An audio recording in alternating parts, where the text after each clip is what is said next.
श्री सच्चिदानंद सद्गुरु साईनाथ महाराज की जय। हरि ओम। ओम धूरासे धूर्पान्तान् धूर्पाताञ्जो समान धूर्पातेतान् धूर्पाजाम्बायान् धूर्पामहा देवानामासि पह्नितामग्नसनेतामां वपरेतामाञ्जुष्टातामान् देवहूतामां धूपं आग्रापयामि अगणेन्दूतां पुरोदधि हव्यवाहमुपपरुवे देवाव आसादयादिह दीपं दर्शयामि धूपदीपान्ते महानैवेद्यं निवेदयामि।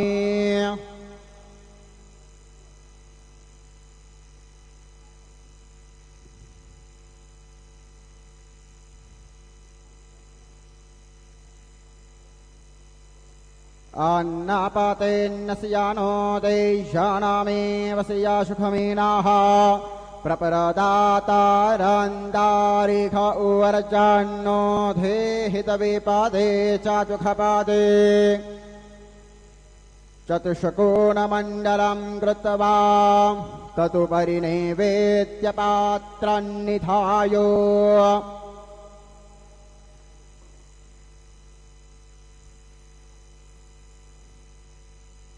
गायत्री मंत्रेण पात्रान् संप्रोक्ष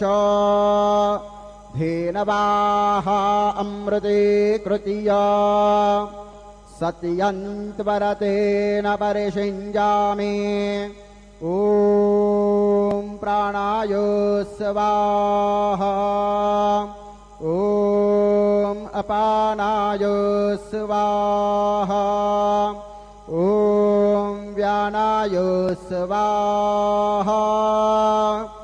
ॐ उदानाय स्वाहा ॐ समानाय स्वाहा ॐ ब्रह्मणे नमः। नैवेद्यमध्ये पानीयं समर्पयामि पुनर्नैवेद्यं निवेदयामि। ॐ प्राणाय स्वाहा ॐ अपानाय स्वाहा ॐ व्यानाय स्वाहा ॐ उदानाय स्वाहा ॐ समानाय स्वाहा ॐ ब्रह्मणे नमः। नैवेद्यं समर्पयामि हस्तप्रक्षालनं समर्पयामि मुखप्रक्षालनं समर्पयामि। सद्गुरु साईनाथ देवताभ्यो नमः। प्रार्थनापूर्वकं नमस्कारं करोमि तथा च मङ्गलारतिं दीपं दर्शयामि।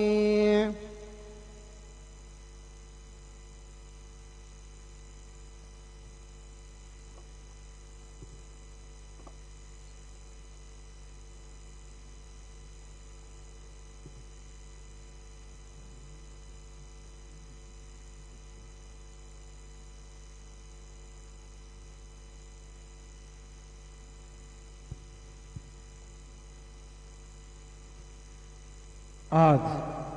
गुरुवार असल्याने रात्री 9:15 वाजता बाबांच्या पालखीची मिरवणूक निघेल। आज गुरुवार होने के कारण रात 9:15 बजे बाबा के पालखी की शोभा यात्रा निकलेगी। आता माध्यान्ह आरती सुरू होत आहे। सर्वांनी एका सुरात आरती म्हणावी। अब माध्यान्ह आरती शुरू हो रही है। आप सब एक सुर में आरती गाइए। श्री सच्चिदानंद सद्गुरु साईनाथ महाराज की जय। देवों पंचारते करो बाबां से आरते करो साईं से आरते करो बाबां से आरते। उठा उठा हो बांधव उवाळू हार माधव साईर माधव उवाळू हार माधव।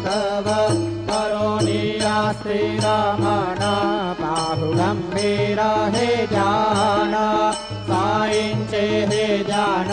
पाहु गंभीर हे ध्यान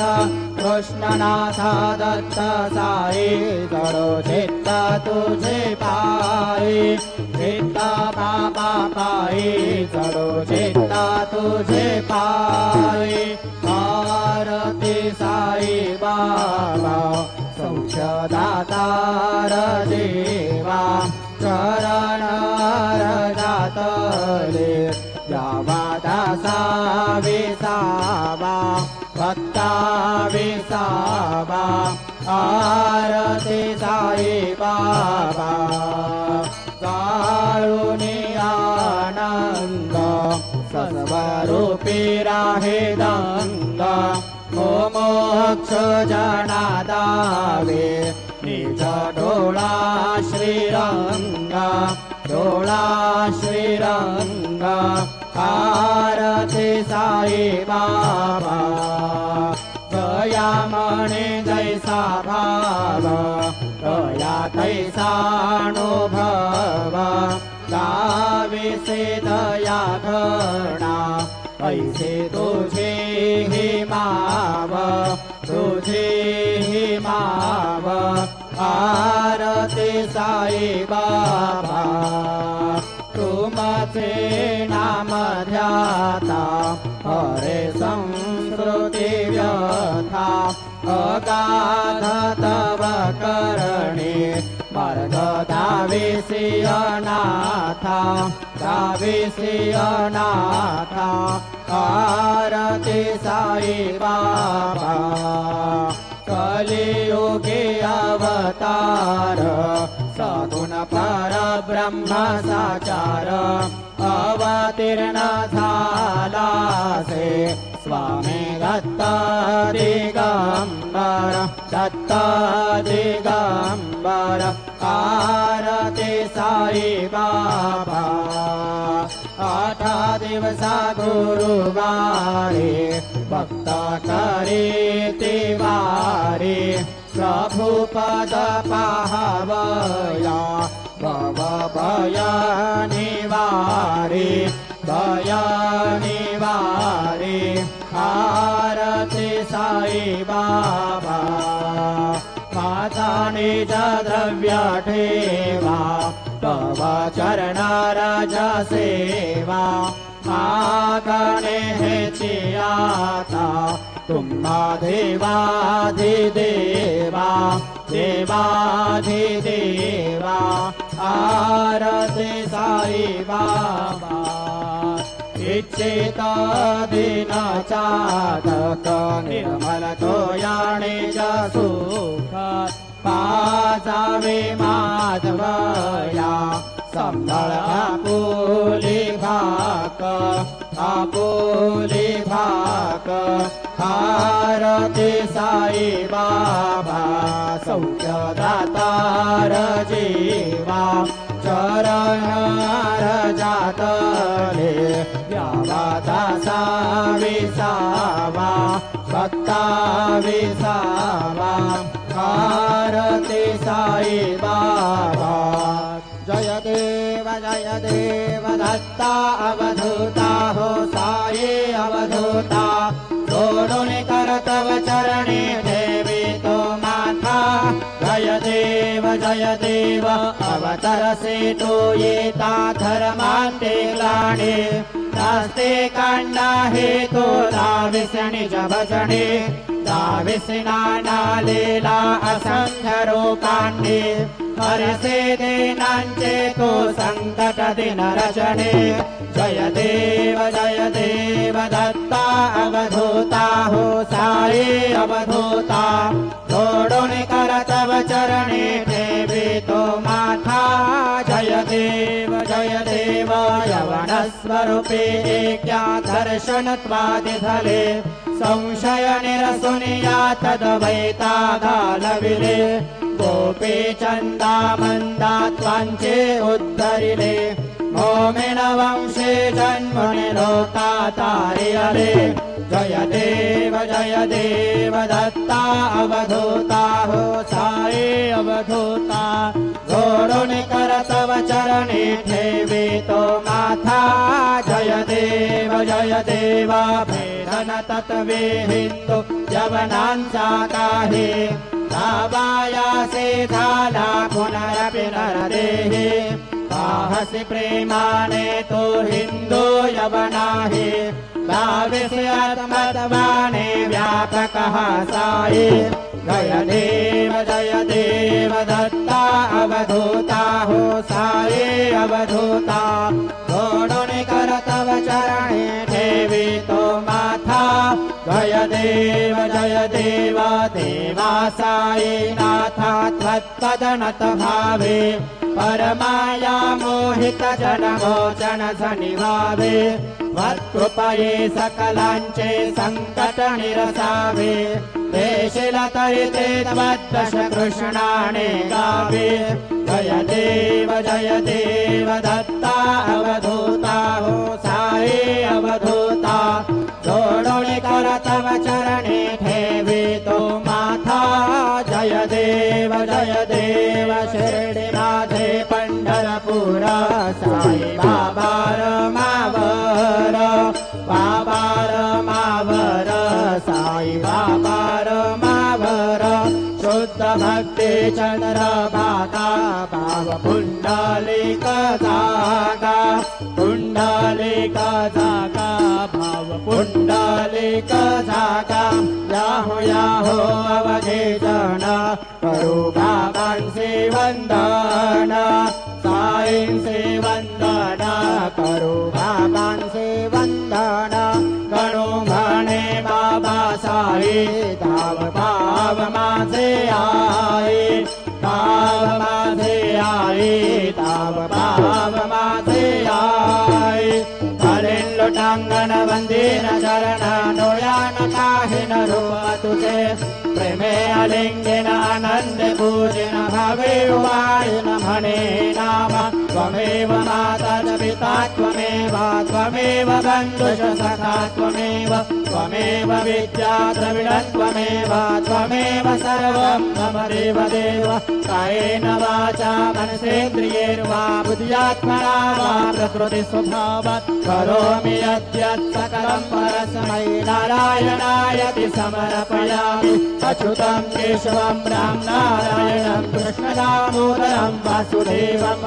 श्रीकरं माधवं गोपिका वल्लभं जानकी नायकं रामचन्द्रं भजे हरे राम राम राम हरे हरे हरे कृष्ण कृष्ण हरे हरे श्री गुरुदेवा दत्ता हरे ओम यज्ञेन यज्ञमयजन्त देवास्तानि धर्माणि प्रथमान्यासन्न देहनाकं महिमानश्चन्द्र यत्र पूर्वे साध्या सन्ति देवाः ॐ राजाधिराजाय प्रसय्य साहिने नमो वयं वै श्रवणाय कुर्महे समे कामान् कामकामाय मह्यं कामेश्वरो वै श्रवणो दधातु कुबेराय वै श्रवणाय महाराजाय नमः ॐ स्वस्ति साम्राज्यं भोज्यं स्वराज्यं वैराज्यं धार्मेष्ट्यं राज्यं महाराज्यमाधिपत्यमयं समन्तपर्यादेशात् सार्वभौमः सार्वा युशान्तादापरार्धात् पृथिव्यै समुद्रपर्यन्ताय एकराणि तदप्येष श्लोको विगीतो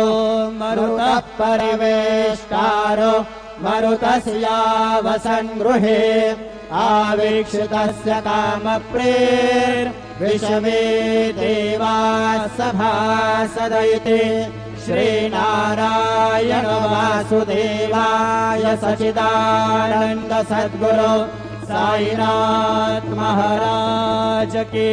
जय। अनंता तुला ते कसे रे स्तवावे, अनंता तुला ते कसे रे नमावे, अनंत मुखांचा श्री शेष गाथा, नमस्कार साष्टांग श्री साईनाथा, स्मरावे मने त्वत्पदानेत्यभावे, पुरावे तरे भक्तिसाठी स्वभावे, करावे जगातारुणे मायताता, नमस्कार साष्टांग श्री साईनाथा, वसे जो सदा दामया संत लीला, विसे अद्य लोकां परिचो जनाला, परे अंतरे ज्ञान कैवल्यदाता, नमस्कार साष्टांग श्री साईनाथा, परालाधला जन्म हा मानवाचा, करा सार्थका साधने भूत साचा, करो साई प्रेमा कळाया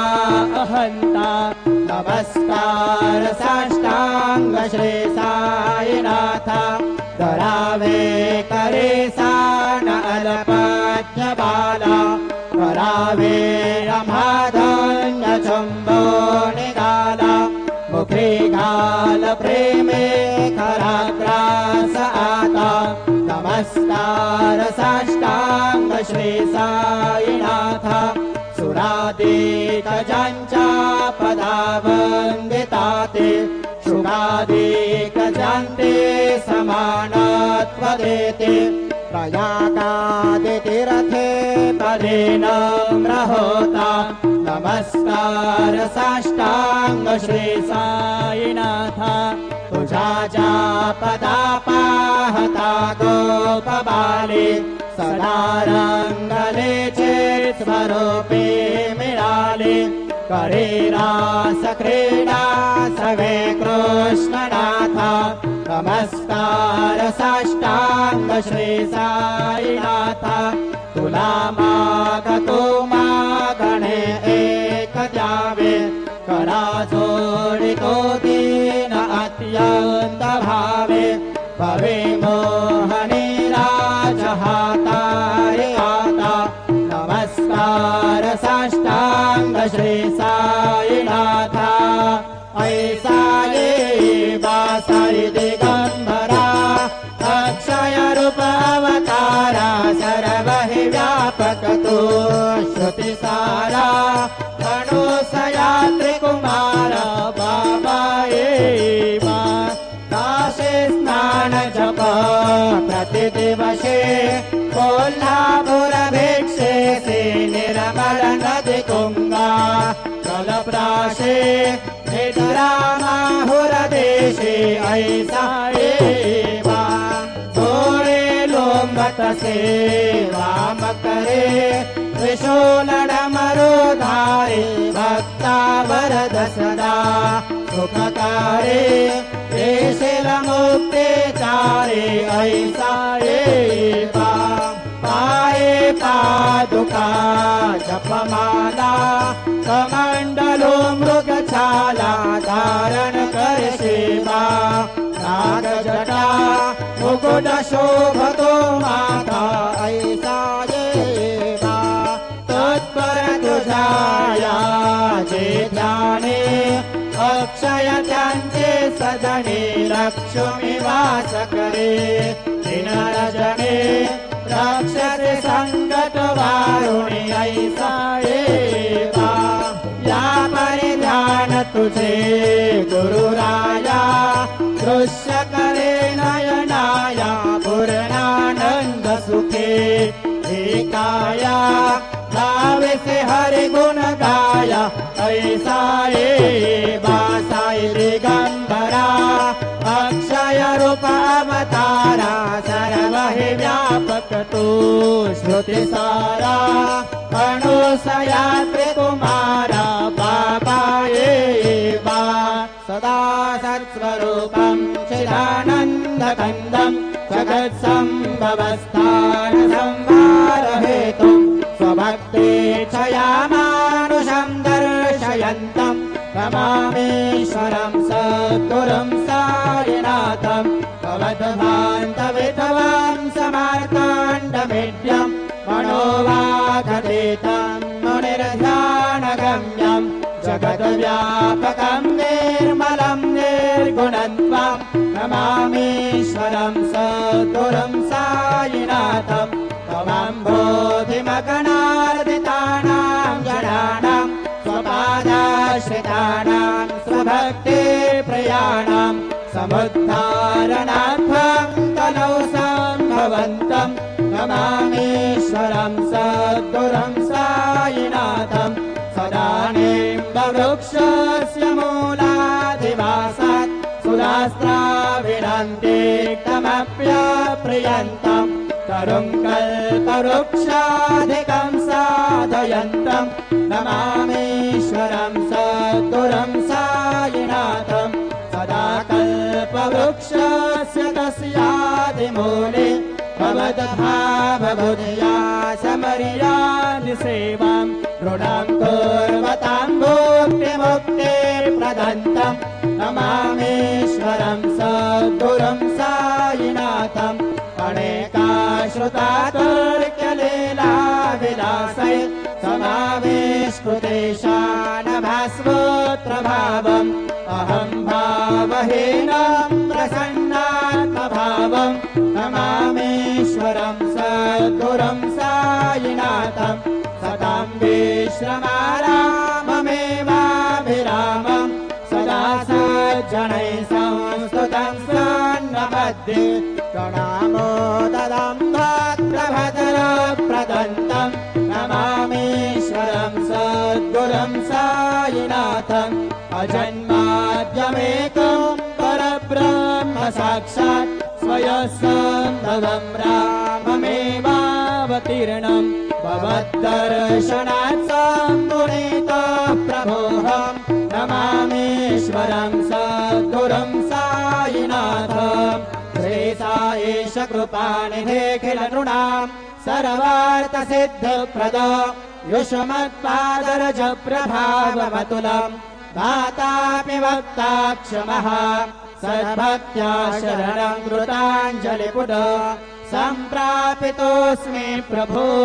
श्रीमत्साई परेश पादकमलान् नान्यच्छरण्यं मम साई रूपधर राघवोत्तम भक्तकाम विबुध ध्रुवं प्रभो माययोपहत चित्तशुद्धये चिन्तयाम्यहमर्निशं मुदा शरणसुधांशु प्रतिमं प्रकाश कृपातपात्रं तव साईनाथ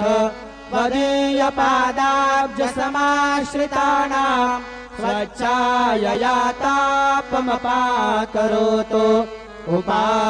उपासनादैवत साईनाथ स्तवैर्मयोपासनिनां स्तुतस्त्वं रमे मनोन्मे तव पादयुगमे भृङ्गो यथाब्जे मकरन्दलुब्धः अनेकजन्मार्जित पापसंशयो भवेद्भवत्पादसरोजदर्शनात् क्षमस्व सर्वानपराधपुञ्जकान् प्रसीद साई सद्गुरो दयानिधे श्री साईनाथ चरणामृतपूत चित्तास्तत्पादसेवनरता सततं च भक्त्या संसारजन्यदुरितौ दवनिर्गतास्ते कैवल्यधाम परमं समवाप्नुवन्ति स्तोत्रमेतत् पठेद्भक्त्या यो नरस्तन्मना सदा सद्गुरो साईनाथस्य कृपापात्रं भवेत् ध्रुवम् करचरणकृतं वा कायजं कर्मजं वा श्रवणनयनजं वा मानसं वा परार्धं विहितमविहितं वा सर्वमेतत्क्षमस्व जय जय करुणाब्दे श्री प्रभो साईनाथ श्री सच्चिदानंद सद्गुरु साईनाथ महाराज की जय। राजा